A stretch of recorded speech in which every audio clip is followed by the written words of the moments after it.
Hola a todos, soy Julio César Alarcón Ortiz, residente de primer año del Servicio de Otorrinolaringología y Cirugía de Cabeza y Cuello del Instituto Nacional de Rehabilitación y voy a presentarles la clase de rinosinusitis infecciosa.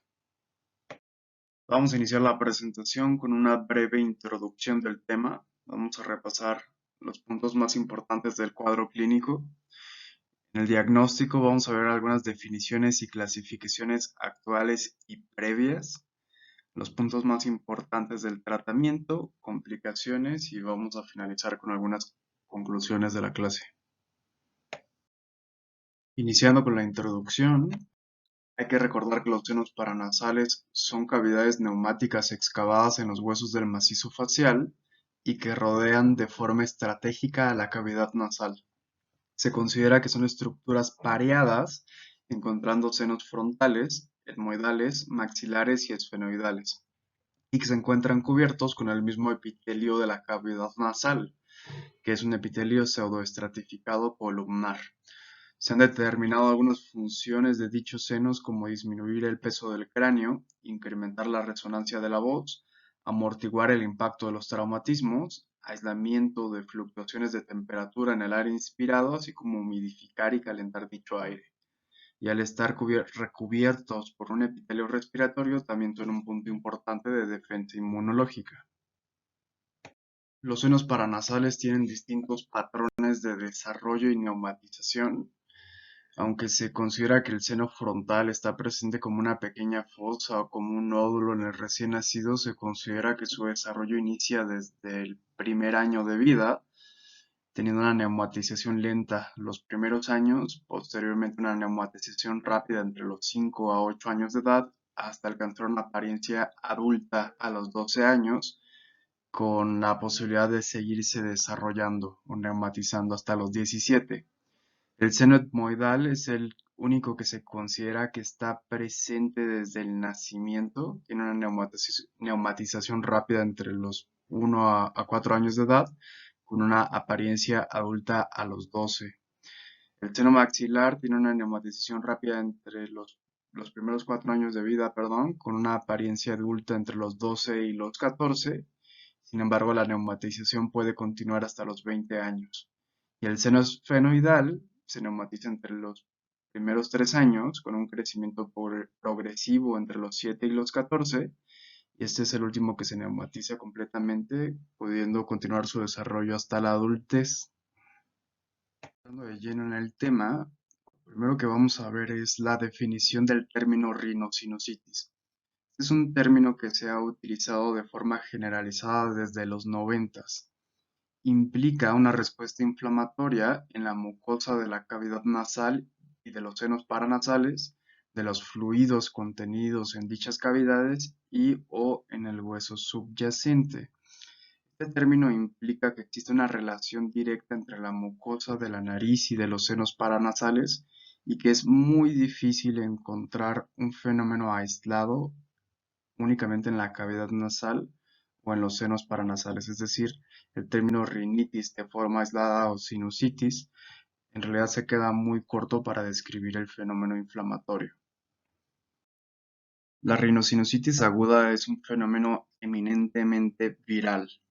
Se ha determinado en las principales publicaciones y siempre se repite la cifra de que solo un 0.5 a 2% de los episodios son de etiología bacteriana. Aunque todos están de acuerdo en que este número seguramente es una subrepresentación de los casos bacterianos, todos están de acuerdo también en que este padecimiento bacteriano se suele sobrediagnosticar y representa un abuso en el manejo antibiótico de estas infecciones. La historia natural de la enfermedad de la mayor parte de los pacientes va a iniciar con una infección viral en el epitelio respiratorio, decir, con un episodio de resfriado común que va a persistir y se va a ir complicando. En estos episodios lo que ocurre es que los virus respiratorios ocasionan una respuesta inflamatoria localizada en el epitelio respiratorio. Su persistencia y progresión va a ocasionar un daño epitelial, la formación de citocinas inflamatorias, lo cual va a generar el cuadro clínico característico. Etiologías virales más frecuentes: rinovirus, virus sincitial respiratorio e influenza en la mayoría de los pacientes. La mayor parte de los pacientes que presenten una infección bacteriana va a ocurrir como consecuencia de una infección viral, siendo el daño mucociliar en el epitelio respiratorio el factor desencadenante más importante. Las principales etiologías: neumococo, Haemophilus influenza y Moraxella catarrhalis. Se han descrito otras etiologías como de cocos gram positivos como Staphylococcus aureus y Streptococcus pyogenes. Hay algunos pacientes que tienen algunos factores que los predisponen a tener infecciones bacterianas primarias o a aumentar el riesgo de desarrollar una infección bacteriana posterior a una viral. De los más importantes son los procedimientos dentales, también los procedimientos quirúrgicos de los senos paranasales o los procedimientos obstructivos del drenaje de los senos, como la colocación de sondas nasogástricas, empaquetamientos nasales, como manejo de epistaxis e intubación nasotraqueal. Eminentemente los padecimientos que provoquen una inmunodeficiencia pueden aumentar el riesgo de padecer una infección bacteriana como enfermedad por VIH, inmunoglobulinopatías o cualquier factor que ocasione una inmovilidad ciliar, principalmente el tabaquismo.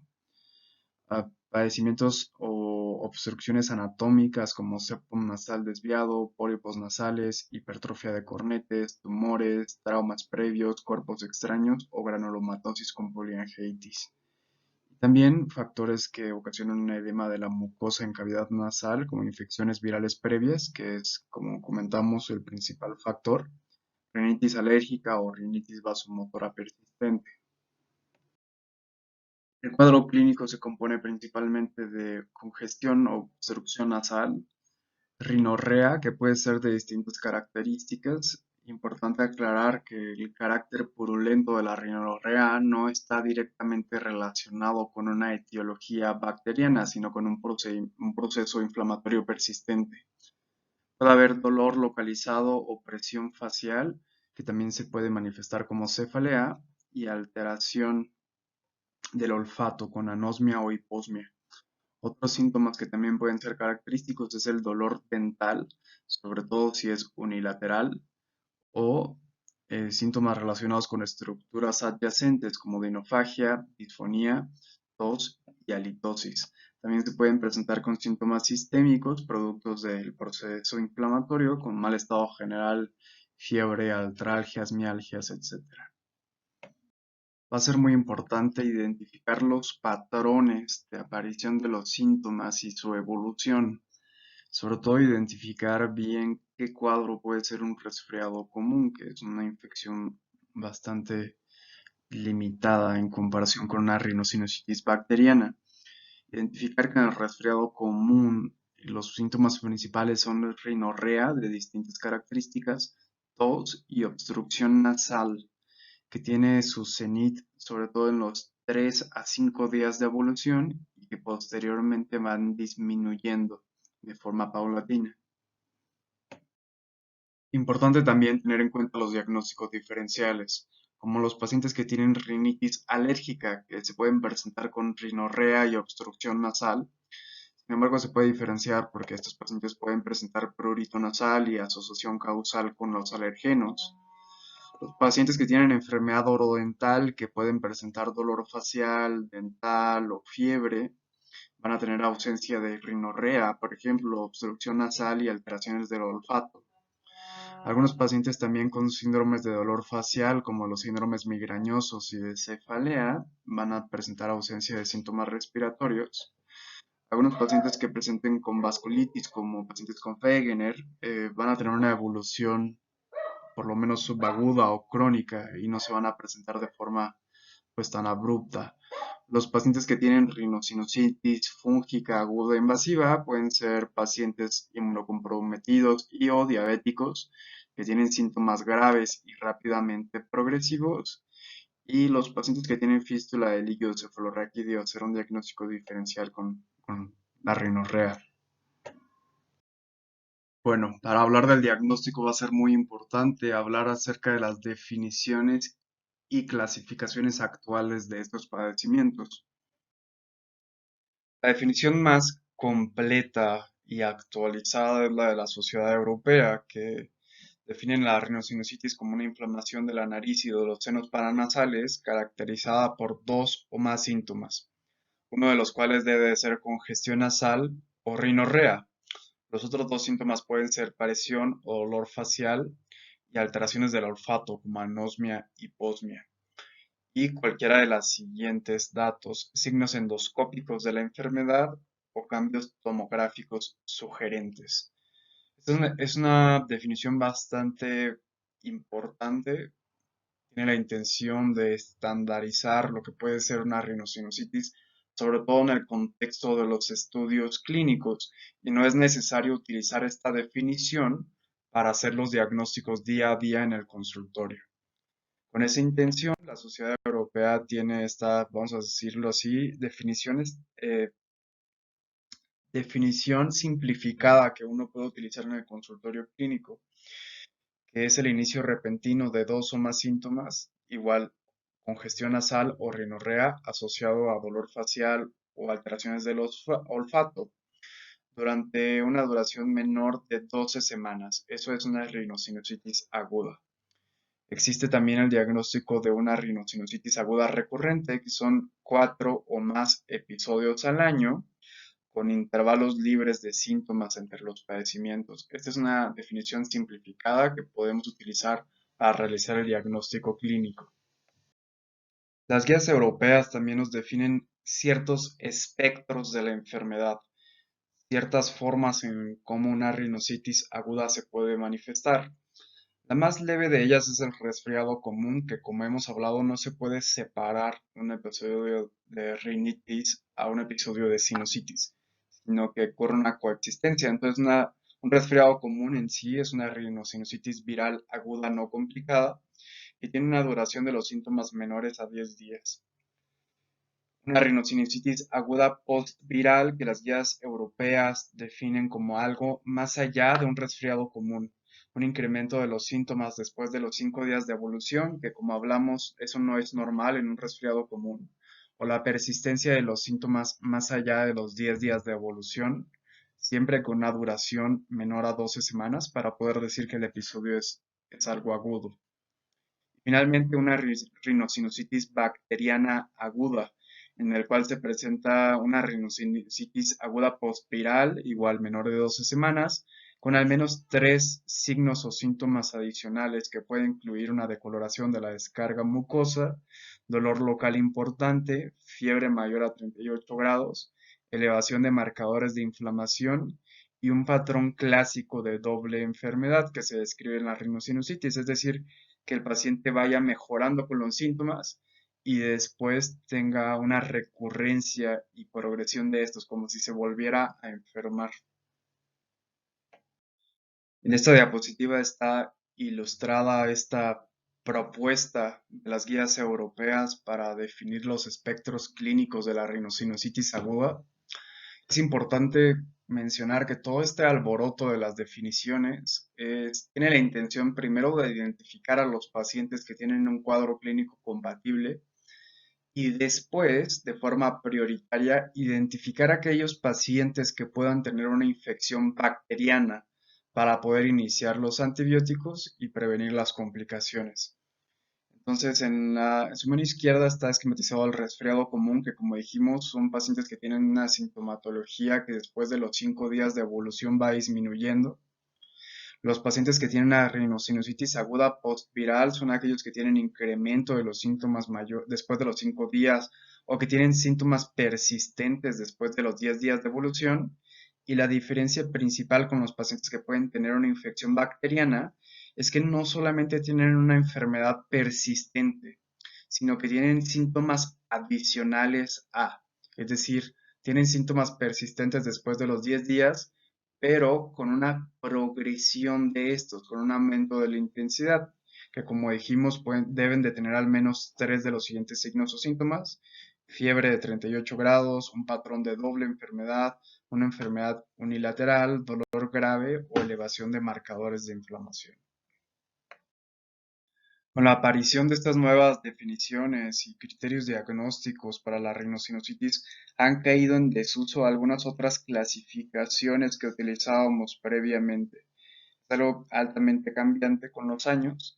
Estas definiciones donde utilizábamos criterios mayores y menores para diagnosticar la enfermedad se han simplificado con esta nueva definición europea, por ejemplo. También había algunas recomendaciones para identificar a aquellos pacientes que pudieran tener una infección bacteriana, como aquellos que tenían síntomas persistentes después de los 10 días. Como comentamos en esta nueva definición europea, eso ha cambiado. No solamente hace falta una duración prolongada de la enfermedad, sino que los síntomas progresen. Entonces, esto es algo que ya no está tan actualizado como tal. También anteriormente se recomendaba que aquellos pacientes que iniciaran con síntomas graves, definidos como fiebre de al menos 39 grados, rinorrea purulenta por al menos 3-4 días, también pudieran tener una infección bacteriana e iban a requerir el inicio de antibiótico terapia temprana. También se ha demostrado que muchos pacientes con infecciones virales pueden tener fiebre y rinorrea purulenta, entonces esto ya no es tan cierto como era hace un par de años. Lo que sí, el patrón de doble enfermedad, que como comentábamos, es el empeoramiento de los síntomas después de los 5 a 6 días, con una posterior a una mejoría inicial, eso sí sigue siendo altamente específico de una infección bacteriana y en la definición europea es utilizado como uno de los criterios para iniciar antibiótico. Entonces, el diagnóstico de la rinocinositis aguda puede ser completamente clínico donde no solo hay que valorar la temporalidad de los síntomas, sino la progresión de estos. Hay algunos otros datos que nos pueden ser útiles para valorar a los pacientes con la rinoscopía anterior, donde tenemos que valorar la coloración de la mucosa nasal, el grado de edema, las características de las secreciones nasales, la presencia de pólipos o las estructuras del septum nasal, así como identificar si existe secreción purulenta que proviene del meato medio. La endoscopía puede servir con este último fin, sin embargo, no es completamente necesario y los estudios de gabinete no son necesarios para el diagnóstico inicial, son útiles solamente para documentar alguna complicación. El cultivo de las secreciones nasales no es necesario en la mayor parte de los pacientes. Su máxima utilidad es para aquellos casos donde se sospecha una falla terapéutica, los pacientes que tengan infecciones agudas recurrentes o aquellos en los que se sospeche una complicación de la enfermedad. Clásicamente se describe que la punción del seno maxilar es la que tiene mayor rendimiento diagnóstico, ya sea por una punción externa o por un abordaje transoral. Sin embargo, en los últimos años, la colección de muestra por medio de endoscopía del meato medio ha demostrado un rendimiento diagnóstico similar y aceptable como abordaje. Vamos a hablar acerca de las complicaciones de estos padecimientos. En realidad, las complicaciones en el mundo actual, donde hay un amplio uso de antibiótico-terapia, son algo raras. Se presentan sobre todo en la población pediátrica y pueden ser debido a una extensión directa del proceso infeccioso o por una transmisión vía hematógena. Las complicaciones preorbitarias son las más frecuentes. Sin embargo, hay pacientes que se pueden presentar con infecciones endocraneales, pacientes que van a presentar fiebre persistente, alteración del estado de alerta, focalidad neurológica o convulsiones, son pacientes que van a requerir un abordaje con estudios de gabinete y pueden llegar a requerir intervenciones neuroquirúrgicas. También se pueden presentar complicaciones óseas como osteomielitis y algunos pueden presentar algún absceso frontal superióstico, que clásicamente se denomina tumor esponjoso de Pott. Hay algunos también que pueden presentar fístulas frontocutáneas, que son padecimientos crónicos. Para las complicaciones orbitarias o periorbitarias, clásicamente se ha utilizado la clasificación de Chandler, que divide estos padecimientos en 5 grupos: celulitis preseptal, orbitaria, absceso superióstico, intraorbitario y trombosis del seno cavernoso. Actualmente se discute mucho la utilidad de esta clasificación sobre todo por la presencia de la trombosis, que no es eminentemente una complicación orbitaria. La primera de ellas es la celulitis preseptal, que se define como la inflamación de la conjuntiva y el párpado, es decir, de los tejidos blandos periorbitarios. Esta inflamación ocurre previo al septum orbitario y no hay compromiso de la cavidad como tal. Mucho se ha discutido acerca de si la celulitis preseptal es o no una complicación de una rinosinusitis, toda vez que la inflamación está limitada en los tejidos externos. Sin embargo, se sigue definiendo como tal, como una probable complicación. Los pacientes pueden presentar dolor, edema, eritema y fiebre y no presentan exoftalmos ni limitación de los movimientos extraoculares. No amerita cirugía de urgencia ni abordaje por estudios de gabinete. Sin embargo, es importante que aunque este padecimiento no sea tan grave como tal, sí necesita valoraciones por un oftalmólogo a menudo cada 12 horas para vigilar la progresión de los síntomas. La celulitis orbitaria es la extensión del proceso inflamatorio dentro de la cavidad orbitaria. Estos pacientes ya se presentan con exoftalmos, oftalmoplegia, alteración de la agudeza visual y discromatopsias. Los pacientes sí ameritan un abordaje urgente con estudios de gabinete por el riesgo de complicaciones. Como manejo, ameritan una antibiótico-terapia intravenosa y un bajo umbral para manejo quirúrgico. No todos los pacientes se tienen que urgenciar. En algunos de ellos se puede vigilar la respuesta al tratamiento intravenoso. Aquellos pacientes que sí se tienen que operar son aquellos que se les documenta algún absceso, que tienen disminución de la agudeza visual con discromatopsias o alteración de reflejos pupilares, una progresión o no mejoría de los síntomas oculares después de las 48 horas de iniciar el antibiótico, o aquellos que presenten progresión o no mejoría del estado general después de las 48 horas del tratamiento. Los pacientes con abscesos subperiósticos u orbitarios son aquellos que pudieron haber tenido algún retraso diagnóstico, tratamiento inicial inadecuado o están inmunosuprimidos. Es muy importante aclarar que muchos de estos pacientes son pediátricos, algunos de ellos pues son incapaces de poder manifestar sus síntomas como tal. Es por eso que es importante la valoración por un oftalmólogo para documentar datos objetivos en la exploración física. Se pueden presentar con los síntomas oculares descritos previamente, más procesos inflamatorios importantes con fiebre persistente y peor estado general. Aún, aunque estén así de complicados, algunos pacientes pueden tener manejo conservador para vigilar la respuesta al tratamiento intravenoso, como aquellos que tienen abscesos menores de 1 centímetro con un estado clínico conservado. Sin embargo, muchos de ellos van a requerir una exploración quirúrgica que amerite tanto el drenaje de los abscesos orbitarios más drenaje de los senos paranasales en conjunto. Vamos a hablar acerca del tratamiento de estos padecimientos.